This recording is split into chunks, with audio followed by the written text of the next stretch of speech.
Hey guys, welcome to my YouTube channel पढ़ाई कर लो.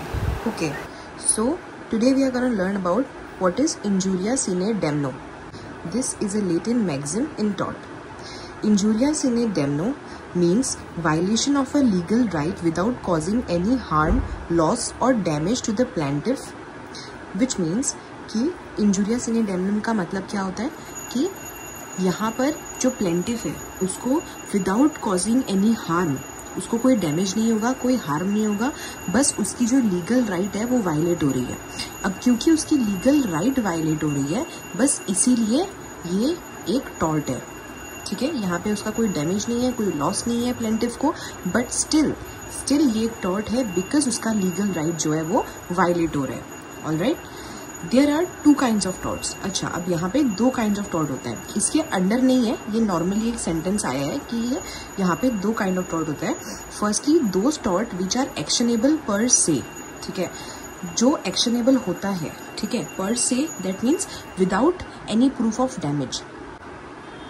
उसके लिए कोई डैमेज का प्रूफ नहीं चाहिए. ठीक है, वो विदाउट एनी कोई डैमेज का प्रूफ के भी वो एक्शनेबल होगा क्योंकि वहाँ पे जो है जो लीगल राइट वायलेट हुआ है. जस्ट बिकॉज ऑफ दैट अगर वहाँ पे डैमेज नहीं भी होता है तो भी वो एक्शनेबल होगा. Alright, for instance trespass to land is actionable even though no damage has been caused as a result of the trespass. अब यहाँ पे ट्रेसपास टू अ लैंड, ठीक है, अगर किसी की जमीन में ट्रेसपास करते हो, वहाँ से उसका कोई हानि नहीं है, उसको कोई डैमेज नहीं हो रहा. अगर आप उसके जमीन में घुसोगे तो वहाँ पे कोई उसको डैमेज नहीं हो रहा, बट आपने फिर भी एक टॉर्ट किया है. कैसे? क्योंकि आप उसकी जमीन में घुसे हो. That is a tort even though it has not caused any damage to the plaintiff. Alright, now secondly the tort which are actionable only on the proof of some damage caused by an act. दो type का tort होता है. First जिसमें damage का proof नहीं चाहिए होता है कोई एक्शन लेने के लिए. सेकेंड में यहाँ पर डैमेज का प्रूफ चाहिए होता है कोई एक्शन के लिए. Alright, injuria sine damno covers the first of the above stated cases. तो यहाँ पे जो फर्स्ट वाला केस है हम इंजुरिया सिने डैमनो में वो केस पढ़ते हैं. ऑलराइट, इंजुरिया सिने डैमनो का मतलब यही होता है जहाँ पे प्लेंटिफ को कोई डैमेज नहीं हो रहा बट उसका लीगल राइट वायलेट हो रहा है, बस इसीलिए वो एक टॉर्ट बन जाता है. Alright, in such cases there is no need to prove that as a consequence of an act the plaintiff has suffered any harm. For a successful action, the only thing which has to prove is that the plaintiff's legal right has been violated. That is injuria. Alright, यहाँ पे कोई proof नहीं चाहिए कि उसका damage हुआ है plaintiff का या प्लेंटिफ को कोई हार्म सफर हुआ है. कुछ प्रूफ नहीं चाहिए, बस उसकी लीगल राइट वायलेट हुई है, हमें बस वो दिखाना है. उसके बाद वो एक टॉर्ट माना जाएगा. ऑलराइट, अब इस इंजुरिया सिने डैमनो में इसमें आप एक केस लॉ लिख सकते हो, एशबी वर्सेस वाइट, जो बहुत अच्छा केस लॉ है. यहाँ पे आप ये केस लॉ लिख सकते हो, एशबी वर्सेस वाइट. ठीक है, this is a leading case explaining the maxim injuria sine damno. In this case, plaintiff succeeded in his action even though the defendant did not cause any damage. Defendant का जो act था उसने plaintiff को कोई damage create नहीं किया था, कोई डैमेज या कोई हार्म सफर नहीं करवाया था, बट स्टिल जो प्लेंटिफ था वो सक्सीड हो गया था इस केस में बिकॉज उसका लीगल राइट वायलेट हुआ था. The plaintiff was a qualified voter at a parliamentary election but the defendant a returning officer wrongfully refused to take plaintiff's vote. यहाँ पे जो प्लेंटिफ था जिसने केस किया था वो एक क्वालिफाइड वोटर था पार्लियामेंट्री इलेक्शन का, बट जो डिफेंडेंट था जो एक रिटर्निंग ऑफिसर था उसने wrongfully इस आदमी को डिटेन कर लिया था एंड उसको वोट करने नहीं दिया था. No loss was suffered by such refusal because the candidate for whom he wanted to vote won the election in spite of that. यहाँ पे जो प्लेंटिफ है उसको कोई लॉस सफर नहीं हुआ क्योंकि उसको जिसको जिताना था इलेक्शन में वो तो वैसे भी जीत गया. ऑलराइट, तो यहाँ पे प्लेंटिफ का कोई लॉस नहीं हुआ बट उसका जो लीगल राइट है, राइट टू वोट, उसको वायलेट किया गया है. इसीलिए यहाँ पे जो प्लेंटिफ है वो जीत गया था case. Alright, now the second topic is damnum sine injuria. Alright, यहाँ पे सेकंड टॉपिक क्या है? Damnum sine इंजुरिया. डैमनम सिने इंजुरिया क्या होता है? It means damage which is not coupled with an unauthorised interference with the plaintiff's lawful right. यहाँ पे plaintiff का जो लॉफुल राइट है वो वायलेट नहीं हो रहा बट प्लेंटिफ को डैमेज जरूर हो रहा है. Causing of damage, however substantial to another person, is not actionable in law unless there is also violation of a legal right of the plaintiff. ठीक है। यहाँ पे क्या होता है, कॉजिंग ऑफ डैमेज जो है, अगर डैमेज कॉज हो रहा है किसी दूसरे पर्सन को, वो एक्शनेबल नहीं होगा जब तक कि उसका कोई लीगल राइट जो है वो वायलेट नहीं हो जाता, ठीक है।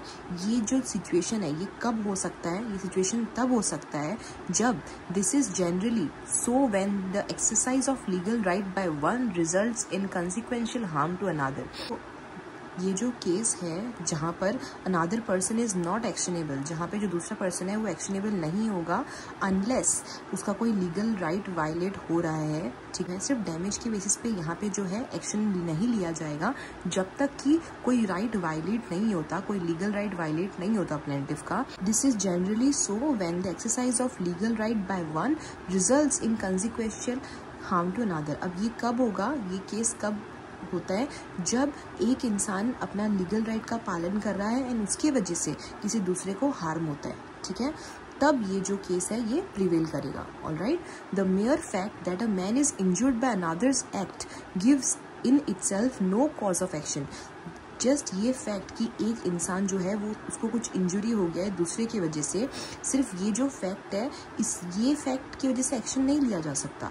If the act is deliberate the party injured will have no claim in law even though the injury is intentional so long as the other party is exercising a legal right. तो यहाँ पे क्या बोला गया है, अगर जो दूसरा इंसान है वो अपना कोई लीगल राइट का पालन कर रहा है, उस चक्कर में अगर किसी इंसान को हानि पहुंचती है, किसी इंसान को हार्म होता है, चाहे वो इंटेंशनली ही क्यों ना हो, वो एक्शनेबल नहीं हो सकता।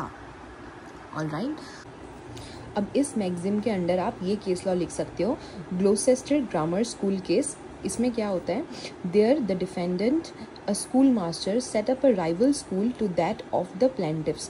Because of the competition, the plaintiffs had to reduce the fees from 40 pence to 12 pence. यहाँ पे क्या था, यहाँ पे जो डिफेंडेंट था वो एक स्कूल मास्टर था जिसने एक राइवल स्कूल खोला था, जिसने एक और स्कूल खोला था एक स्कूल के पास में, ठीक है। जो प्लेंटिफ का स्कूल था उस स्कूल के पास में इसने एक और स्कूल खोला था। यहाँ पे जो प्लेंटिफ है उसको अपना फीस रिड्यूस करना पड़ गया from 40 pence to 12 pence per scholar per quarter, ठीक है। It was held that the plaintiff had no remedy for the loss thus suffered by them. यहाँ पे बोला गया कि क्योंकि प्लेंटिफ ने 40 से 12 कर दिया है अपने स्कूल की फीस, स्टिल उसको जो लॉस सफ़र हुआ है वो उसकी कोई रेमेडी नहीं है, ठीक है। उसको जो लॉस सफ़र हुआ है उसकी कोई रेमेडी नहीं है। तो आप ये केस लॉ लिख सकते हो। ऑलराइट, तो ये था आज का टॉपिक। इस वीडियो में हमने पढ़ा फर्स्ट ऑफ ऑल इंजूरिया सीने डेमनो, जिसका मतलब है कि जहाँ पे लीगल राइट वायलेट हो रहा है विदाउट कॉजिंग एनी हार्म और डैमेज टू द प्लेंटिफ। यहाँ पे प्लेंटिफ को कोई हार्म या डैमेज कॉज नहीं हो रहा एंड उसका लीगल राइट वायलेट हो रहा है, तो ये टॉर्ट कहलाएगा।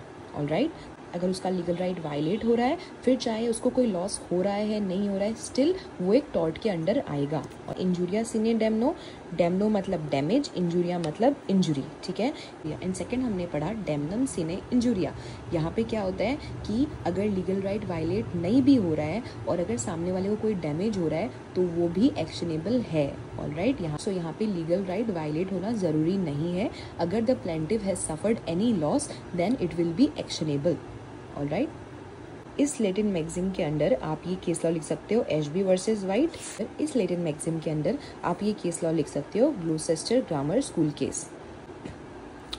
अगर आपको ये वीडियो अच्छी लगी हो तो do like, share and subscribe to my YouTube channel and more such videos के लिए मेरे चैनल को फॉलो कर लेना। इस टॉपिक के नोट्स मैंने अपने टेलीग्राम चैनल पे डाल दिए हैं, जिसकी लिंक मैंने कमेंट सेक्शन में मेंशन कर दी है। अगर आपको पढ़ना है तो वहाँ से जाके पढ़ सकते हो। Thank you.